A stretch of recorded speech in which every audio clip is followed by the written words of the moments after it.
देख रहे थे। प्रभु जी बोले महाराज अगम भक्त आया है, उसका तो कल्याण करना ही है। प्रभु जी भी भेष पढ़ने के लिए प्रभु जी पहुंचे। दानचंद गंगा जी में डुबकी मार रहा है, प्रभु जी पहुंच रहे हैं। प्रभु जी कहते अहो भाग हमारे यजमान पधारे। दानचंद ने बोला महाराज कहां से शोर आ रहा है? दानचंद ने सिर उठा के देखा, पंडे के वेश में प्रभु परमात्मा। दानचंद ने कहा लो यहाँ भी आ गए क्या? सोच में पड़ गए। बोले महाराज कैसे यहाँ? बोले जहां आप वहां हम महाराज। बोले यहाँ भी नहीं छोड़े। बोले महाराज यहाँ तो मेरा डेरा है, कोई कोई आता है जैसे आप आ गए हो प्रभु। बोले महाराज मैंने सुना यहाँ मरे लोग आते हैं। तो बोले महाराज आप तो जिंदे आ गए हैं, आप तो जीते जी आ गए हैं। तो बोले तो ठीक है मैं नहा लूं। बोले महाराज नहाने के लिए मैं कब मना किया? नहाइए आप, गंगा स्नान कीजिए, भरपूर कीजिए। दानचंद ने स्नान किया, निकलने लगा। प्रभु बोले ठहरो ठहरो, अब आ गए हो तो कुछ महाराज दान वान दे दो। तो बोले महाराज यहाँ भी दान देंगे। बोले क्या ये कोई घाट नहीं, गंगा जी तो वही है ना? यहाँ तो और बड़ा दान चलता है, वहां तो एक दो दान चलते हैं, यहाँ तो इतना बड़ा दान चलता है महाराज। जो भी आता है तो साल भर का दान देता है। कहते हैं 12 महीने का हम दान देते हैं ना, जब कोई खत्म हो जाता है 12 महीने के लिए ब्राह्मण को पवा देते हैं, जो विदुर आते हैं, विदुर ब्राह्मण जो आते हैं। अब तो साल भर में लोग साल में पहले 12 दिन में 13 दिन में सब समाप्त कर देते हैं।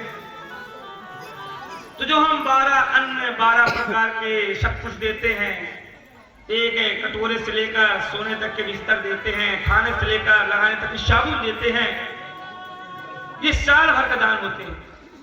तो दान चलने के सामने कहते हैं महाराज वहां तो 1-2 दिन के दान होते हैं, यहाँ तो इस घाट में साल भर के दान होते हैं। तो दानचंद महाराज सोच में पड़ गया कि मैं 1 रुपए का दान देने के मारा यहाँ तक आया, अब ये साल भर के दान का महाराज बात कर रहा है। दानचंद बोले बड़ा फंसा महाराज, कैसे निकलूं? अब दानचंद महाराज कहते हैं महाराज मैं नहीं जान रहा था कि तुम्हारा ये घाट ऐसा प्रतापी है, जो आता है तो एक तो कोई आता नहीं हो, तुम्हारे घर में कोई आता, तुम साल भर के दान मांगते हो तो मैं तुम्हें दूंगा महाराज। प्रभु ने बोला ना महाराज, एक तो किसी तरह कोई कभी कितने पबने पहुंचता है इस घाट का,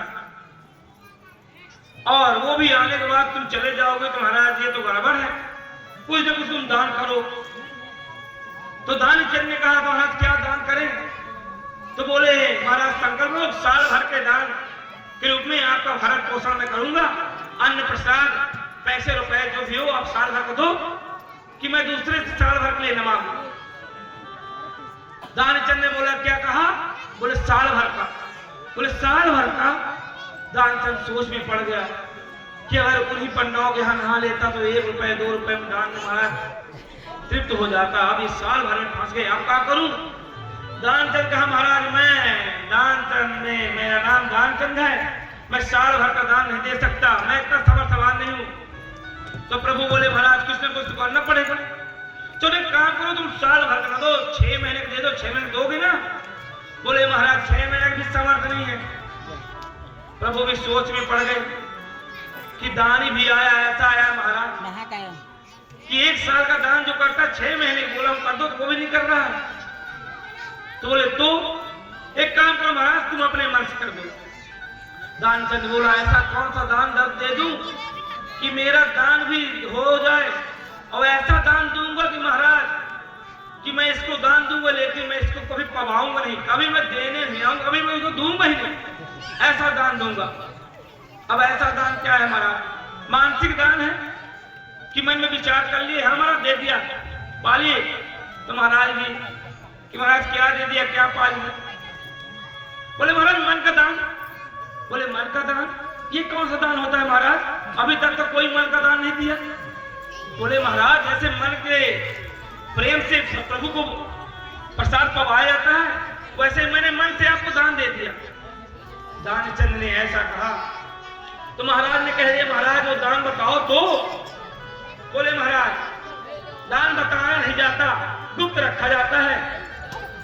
तो बोले महाराज सब यही तुम पूरे नियम कानून पूरा करोगे, इसी घाट में तुम पूरे नियम कानून पूर्ण करोगे?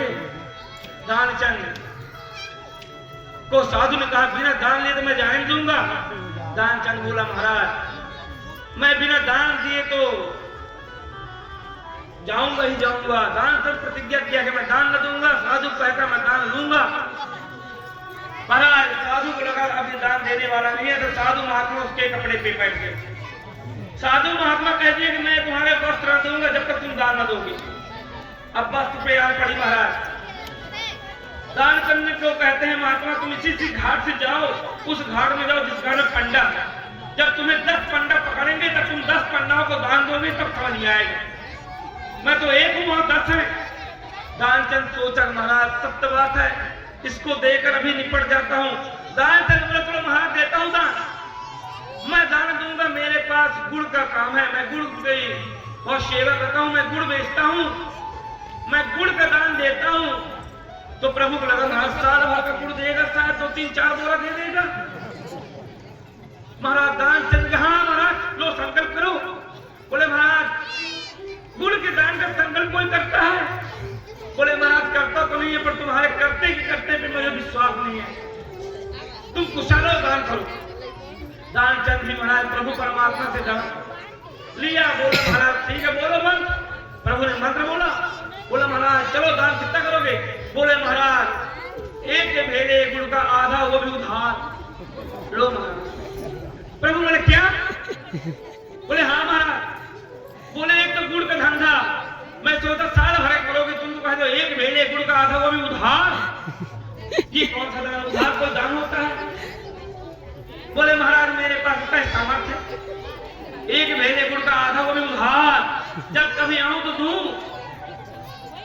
दानचंद ने दान दिया। प्रभु ने कहा जैसा दान वैसा कल्याण महाराज। तो प्रभु ने दान लिया और दानचंद ने चल लिया। दानचंद के मन में बड़ी खुशी, चलो महाराज दान भी दिया, उधार भी किया, दिया भी नहीं और घर भी पहुंच रहा। दानचंद महाराज घर पहुंचा, थका हारे पैदल। दानचंद जैसे घर में प्रवेश किया महाराज, प्रभु भी वहां से पीछे पीछे पहुंच गए। दान दिया वो भी उधार, चलो ले लो महाराज। कहते दान देने के बाद रखना नहीं चाहिए, वो दशा में बढ़ता जाता है। किसी को अगर दान देना तो उसको रखना चाहिए, तत्काल देना चाहिए, चाहे 1 या 6 दे, तत्काल देना चाहिए। महाराज लो आप जाओ।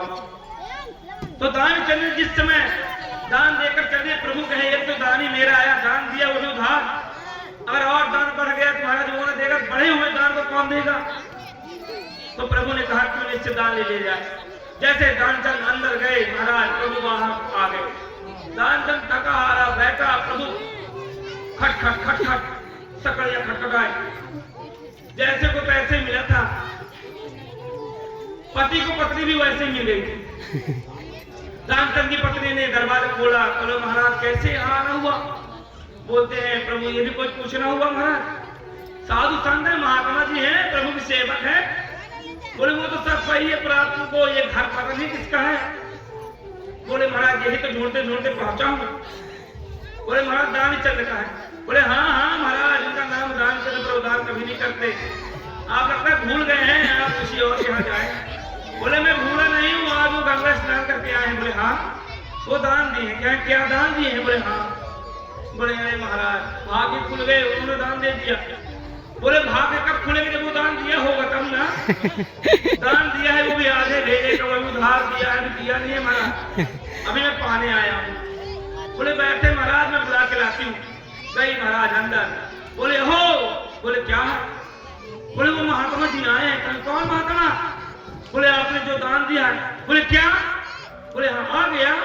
हाँ आ गया। अरे मैं तो अपने जीव बचा के आया था, मैं तो किसी तरह बड़ा टाल के आया था, वो बड़ा यहाँ तक पीछे पीछे आ गई। अब दानचंद सोच में पड़ गया कि दान तो मैं दूंगा नहीं, चाहे जो हो जाए, इसीलिए मैं उधार करके आया था। कहते एक काम कर। बोले क्या? कहते जाकर कह दे बीमार है, बड़े तबीयत अस्वस्थ है, एकदम फटे पड़े हैं महाराज, जो दान का संकल्प है वही दान देगा, तभी तो पुण्य होगा। पत्नी गई, बोली महाराज उनकी तबीयत बड़ी खराब है, अस्वस्थ है, तो आप किसी और दिन आ जाइए। साधु ने कहा क्या मेरे यजमान की तबीयत खराब है और मैं किसी और दिन आ जाऊं? चलो दान को छोड़ो तुम, जब वो सुखी में था, सुख था तो मुझे दान दिया था, आज वो दुख में है तो मैं उसको छोड़ के चला जाऊं? नहीं नहीं, एक काम करो, तुम यही मेरी व्यवस्था करो, मैं यही भोजन पाऊंगा जब तक मेरा जमन ठीक न हो जाएगा। लो महाराज, प्रभु कहते हैं जब तक मैं यहाँ पाऊंगा भोजन प्रसाद, जब तक मेरा यजमान ठीक न हो जाएगा। अब महाराज दानचंद की पत्नी के मुख फूले फूले रह गए। अब तो लोग महाराज आधे के चक्कर में पूरा डेरा ही प्रभु को पवाना पड़ेगा, अब आधे गुड़ के चक्कर में पूरा भोजन पवाना पड़ेगा। अब दानचंद की महाराज पत्नी भगी भगी अंदर गई, बोले हो अनर्थ हो गया। बोले क्या हो गया? बोले हो बोलते हैं जब तक आप ठीक न हो जाओगे तब तक वो जाने वाले नहीं है। बोले क्यों? कहते हैं कि मेरे यजमान की तबीयत खराब है, मैं चला जाऊं? ऐसा नहीं हो सकता। बोले अरे महाराज एक काम कर, कि सुना है कि जिसके यहाँ कोई शूद्र हो जाए, कोई अशुद्ध हो जाए, तो उसके यहाँ भोजन प्रसाद पाए के दूर की बात लोग जल भी नहीं पीते, उसके घर से जाते हैं स्नान ध्यान करते हैं, नहाते हैं। तुम्हें बड़ा परांगा तुम सांस रोकने में, तो मैं अपनी सांस रोक लेता हूँ, तू जाके कह दे कि मर गई। महाराज जैसे तो तैसा मिला था। पत्नी ने एक बार भी विचार नहीं किया, बोला हाँ ये अच्छी बात कही आपने। पत्नी भी महाराज दौड़े दौड़े पत्नी गई, बोलती है महाराज एकदम रोना समूह बनाई है, ऐसा लग रहा था उसकी आंखों से आंसू टपकने वाले हैं। रोना समूह बना के बोलते महाराज बड़ी बड़ी बड़ी अनर्थ हो गया। प्रभु अब क्या हो गया अनर्थ? बोले महाराज जैसे ही मैंने बताया कि आप आए हैं तो उनके खुशी की ठिकाना नहीं, और वो खुशी से उछल पड़े आने लगे, महाराज उनकी मृत्यु हो गई, मर गए। अब क्या करेंगे? दानचंद को प्रभु बोले क्या? बोले महाराज नहीं रहे, चल बसे। महाराज प्रभु बोले चल बसे? बोले हाँ चल बसे। प्रभु ने बोला बड़ा अनर्थ हुआ, एक तो बेचारा बीमार, दूसरा चल बसा, तुम पहले से परेशान उसकी बीमारी में, और दूसरे चल बसा तुम अवला अकेली स्त्री, तुम कहां जाओगे? रुको मैं तुम्हारी मदद कर देता हूँ। प्रभु गए थे, पूरे गांव में ढिंडोरा पीट दिया महाराज कि दानचंद नहीं रहे, दानचंद चल बसे। लो महाराज पूरे गांव के लोग इकट्ठे हो गए। कहते हैं कोई बीमार हो जाता है तो लोग देखने जाते हैं, झुंड के झुंड बहुत सारे भाई चारा निभाने। तो दानचंद ने आज तो स्वर्गवास को पधार गए, तो पूरे लोग इकट्ठा हुए, लोगों के संग आता हुआ देखा दानचंद, तो दानचंद की हिट्टी बिट्टी सिट्टी गोल। दानचंद सोचने लगा देखो ये कैसा साधु कैसा संत है कि महाराज अब लोगों को लेकर आ रहा है अपना दान लेने। अब ये कहीं साल भर का नाम आगे, तो महाराज उसने तो इस बार पूर्ण रूप से शोषण निकाय रोक ली, अपने महाराज जो धड़कने चलते सब स्थिर कर ली।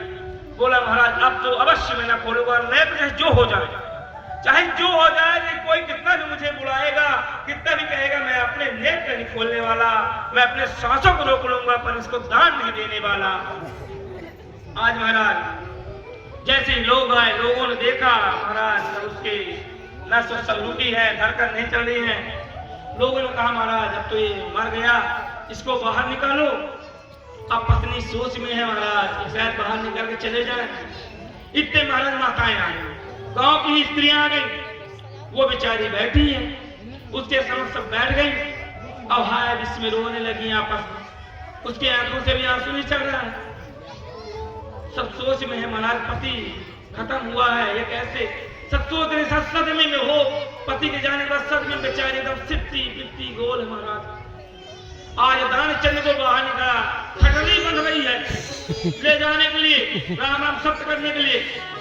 दानचंद की पत्नी को महाराज थोड़ा रोना आने लगा। अब दानचंद की पत्नी को ये समझ में आने लगा महाराज अब तो लगता है सत्य में इनको ले जाएंगे। अब जैसे ही महाराज दानचंद को उठाने लगे, पत्नी ने जोर से गुहारा, अरे नहीं मरे छोड़ दो। महाराज पत्नी ने पकड़ लिया, बहन रुक रुक, अरे बहन होता है सबके साथ होता है, तेरे साथ सबके साथ होता है। महाराज बार बार कहती सत्य बोलती हूँ, बहन नहीं मरे हैं, छोड़ दो, नहीं मरे जिंदा है। महाराज कहती बहन आरस रख, किसी के साथ आज तो किसी के यहाँ साथ कल गुजरेगा। बोलते बहन जब गुजरा हो, जब मरे हो तब मैं छोड़ू। एजी आके खोलिए ना। अब एजी को तो लगता महाराज वो साधु जी खड़े हैं, ए जी आगे खोले तो साधु जी पहले टूट पड़े कि महाराज साल भर का निकालो, बहुत परेशान किए। तो दानचंद तो ये सोचता, महाराज उसकी पत्नी गुहार मार के पकड़ती, पर माताएं पकड़ के बैठा देती, बहन बैठ न जा। महाराज कहते सत्य बताते बहन छोड़ दो, नहीं मरे हैं। पर महाराज कौन उसकी बात मानता है। कहते हैं देखो बेचारी कितनी पति से प्रेम करती थी कि पति के मरने के बाद अभी भी इसको लगता है जीवित है। अब महाराज जीवित को जीवित न कहे तो क्या मरा कहे बेचारी। आज तो दानचंद की पत्नी के महाराज कहती है देखो इनके चक्कर में पड़ गया, जीते जी ये तो खुद जा रहे हैं। अब महाराज मुझको भी ऐसे विडंबना में डाल दिए हैं कि मैं कहती भी हूँ कि सत्य है तो वो लोग सत्य नहीं मानते, सत्य मानते हैं। आज दानचंद की पत्नी रो रही है, छटरी बटरी बंधी, दानचंद को लादा गया, उठाए। प्रभु गए रुको महाराज एक बार मैं भी देख लूं। पत्नी कहते साथ न मरे हो। प्रभु गए बोले महाराज आंख खोल दो, अब तो तुम पुनः महाराज चल रहे हो। दानचंद ने आवाज सुनी थी, बोला महाराज ये वही साधु है, मैं नहीं खोलूंगा कि जो हो जाए। ले चलो, कहाँ ले चलोगे? दानचंद की कथा है, आज वो नेत्र बंद किए, ऐसे दानचंद हैं। बोला चलो ले चलो। आज दानचंद को ले जाया जा रहा है। दानचंद के जब ऊपर था महाराज तो श्वसन चलती, और दानचंद नेत्र खोल के देखता महाराज वही गंगा घाट, वही गंगे के उसी घाट में महाराज उसी शमशान घाट पहुंचा। दानचंद ने सोचा अब तो महाराज अब तो ये अवश्य साल भर का दान ले लेगा, अब तो मैं कदापि आंख न खोलूंगा चाहे जो हो जाए। आज उसने प्रण कर लिया कि आज वही घाट पहुंच गया, अगर एक दो साधु और आ गए तो महाराज मेरा पूरा घर लुट जाएगा। तो घर लुटने न दूंगा, मैं आंख ही में खोलूंगा तो घर क्या लुटेगा। प्रभु बोले देखो कैसा दानी से पाला पड़ा महाराज, मैं तो इससे दान लेने आया था, आज प्राणों का दान देने जा रहा है। मुझे प्राण दान न चाहिए, मुझे महाराज इसके हाथों से दान चाहिए। दानचंद ऐसे महाराज दानचंद थे। प्रभु ने कहा महाराज रुको रुको, नहा धुला लो, शायद जल पड़े तो आंखें खुले। दानचंद बोला इसी जल में नहाया हूँ तो ऐसी विपदा आई है, कैसे भी मैं आंख न खोलूंगा जो हो जाए, चाहे मुझे तुम बार बार डुबका लगाओ। जो हम पन्नियां रखी बनी सब रख देना। प्रभु ने कहा लो ये भी युक्ति काम नहीं की, चलो महाराज।